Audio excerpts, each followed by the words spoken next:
Hello everybody. So in this session we'll discuss our next story, that is in the kingdom of fools. So in the kingdom of fools, this kingdom, both the king and his minister were fools, idiots, totally, as they did not want to run the city like kingdom like other kings. So they changed the day into night and the night into day, and all the works whatever are to be done at daytime, they are to be done at night, and everybody was asked to sleep as soon as the sun rises. Means everybody will sleep at daytime, and if anybody will not follow, he would be punished. That was the judgment by the king and the minister. So one day a guru and his disciple, his student, they came in the city, and they were totally shocked or surprised to see such a system in the city. Further, when they went to buy anything at evening only, they found that everything costed the same. Whether they are buying a measure of rice, or they are buying a bunch of bananas, or ghee, or sugar, anything that costed the same, one daddu, 1 rupee. The guru and the disciple, they found two strange things in the city. That one, that the day was changed into night and night into day, and second, that everything costed the same. Now they were so happy to see such a system. They had never heard of like this before. Now they could buy all the things just for one daddu, 1 rupee. They were so happy. After having finished the meal, now the guru, definitely he was intelligent one, he realized that this is a kingdom of fools and it would not be safe to live there, stay there. So he asked his disciple to move away from there. But the disciple, he was a greedy one. All in all, what he wanted cheap and good quality food, and that was available there. So he denied to move away from there. But definitely this was not a good idea to stay there, as it was suggested by the guru also, that his stay there would not be long, and you never know what they would do next, what will be their next judgment in the kingdom of fools. So it will not be safe to stay there. So the guru moved away and the disciple stayed there only. Now one day what happened, one bright day only, at daytime, a thief broke into the house of a merchant. He make a hole into the wall and entered into and stole the things. So while he was running away with all the things which he has looted from there, the wall collapsed on him and he died on the spot. Now how things can be normal in the kingdom of fools. Now the dead thief's brother, he went directly to the king and complained there. Now what was the complaint? Complaint was that, sir, my brother, he was following our ancient old family business, and while he was having this business, a brick wall had fallen on him and killed him. So the owner of the house, that is merchant, he is to blame, and please compensate the family, because the earning hand in the family, he is dead. So now the king, he ordered that the merchant should be called, whose wall had fallen on the thief and had murdered him. He was called for the trial in the court. Now when the merchant came, he passed on his blame to the bricklayer. He said that, sir, I had not made the wall, it was the fault of the bricklayer, so it is his fault only and not mine. So next, the bricklayer was called for the trial in the court, and when bricklayer was called, now he is old man only, he said that, sir, it is not my fault, and it is the fault of the dancing girl.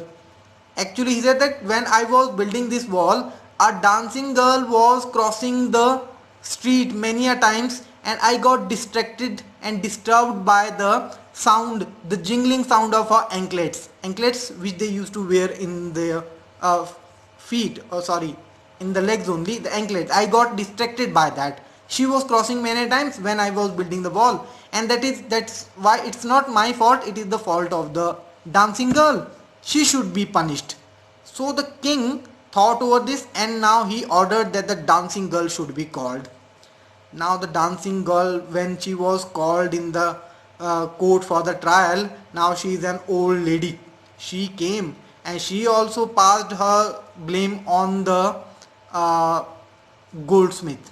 What did she say? She said that yes, definitely I was crossing that day, but it was not my fault. I had given some, she had given some gold to goldsmith for preparing some jewelry, and he did not give the jewelry on time. He was just giving excuses only. I went to him many a times, and he was every time he was giving excuses, so I had to go up and down many a times, and it was not because of me but because of the fault of the goldsmith. Now the goldsmith was called for the trial in the court, and this goldsmith said that, sir, you know, it is not my fault, it is the fault of the rich man, merchant only. And you know, these merchants, rich people, he was pressurizing me that first of all his order should be completed. There was some marriage in his house, and he was forcing me that first of all I should prepare his jewelry, and that's why I was not able to give the jewelry on time to this dancing girl, and that was not my fault, that was the fault of the merchant. Now the merchant was called for the trial. Now this was the same merchant whose wall had fallen on the thief. Now he was called, but now the merchant came and he said, sir, actually I had not ordered the jewelry, it was my father, and house was also built by him only, and now he is dead, so it is not my fault. Now the king thought over this and said, yes, I knew that somewhere you are in all this. This is called the circle of the judgment. I said that okay, it is true that it is your father only who is a true murderer, who has killed the thief, but now he is dead.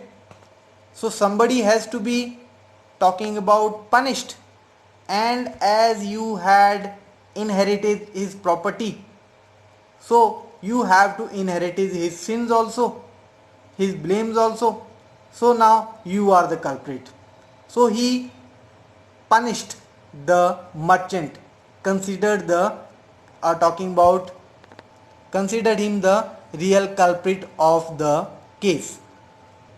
However, the merchant also escapes the punishment, as the minister found that he was too thin to be put to the stake, and now it was a real problem before the king and the minister. And the intelligent king, he gave the order that a fat man should be found who would be fit to fit in the stake to be executed. So he gave the orders that find the fattest man in the city, and he should be bring to court for the execution. Now the soldiers of the king, they went into the city, and now fattest man whom they found, it was our disciple only, who had stuffed himself on the cheap rice and ghee in the city.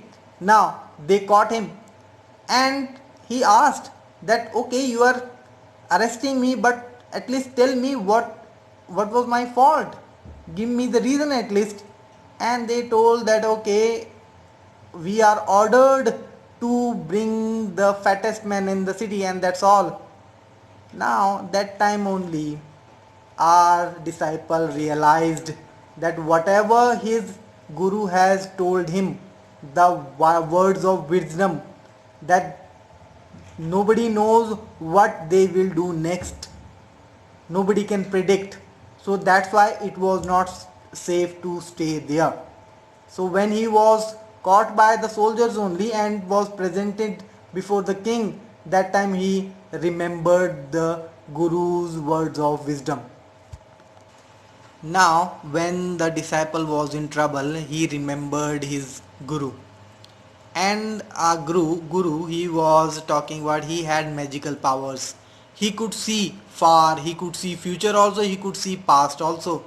Now when the disciple remembered him, so he at once appeared in the talking about kingdom of fools back, just to save his disciple. Now he had his plan. As he appeared there, he started scolding the disciple, and then he went near to him and said something in his ears. The disciple also understood the plan, and the guru said that first of all, put me on the stake. I am his guru. First of all, it is my turn only. He should be hanged after me only. He should be executed after me only. He should be on number 2. First number should be mine only, because I am the elder, I am the most talking about, I am his guru only. And then they started quarreling, they started fighting. Now this was totally utter confusion there. The king, the minister, nobody was able to understand what was going on. At that time, the king asked him that, "Oh intelligent person, the guru, please tell us, why are you fighting over to die? Why do you want to die? First of all, tell us, why do you want to get on the stake first?" Now the guru told that, "If you insist, but first of all promise me that you will put me on stake first and my disciple on stake after me only. If you promise me, then only I will tell you." The king promised, and then the guru told him that this stake which you have prepared for the execution, this is a new one. This is the stake of the justice, and whoever would be executed on this stake, he would be the new king. He would be the king in the next birth of this kingdom, and who would go second, he would become the minister of the kingdom.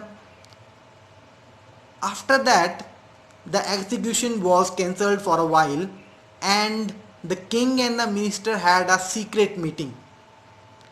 And he thought, the king and the minister, that why to lose the kingdom in the next birth also? Why should not we go only on the stake ourselves? They were actually the king and minister of kingdom of fools only. So the plan was made, and they ordered that whoever would come at night, first and second, they should be executed. The orders were given to the talking about soldiers there, and they took the appearance of the king, and the minister took the appearance of the guru and the disciple, and then they go on themselves on the stake, and then they got died. In that way, the guru saved the life of his disciple. So we can see that it is said also that it is better to have an intelligent enemy than to have a fool friend. And that was true here also, as it was just he was saved by his guru only, otherwise disciple would have been killed. So this was all about in the kingdom of fools. Thank you.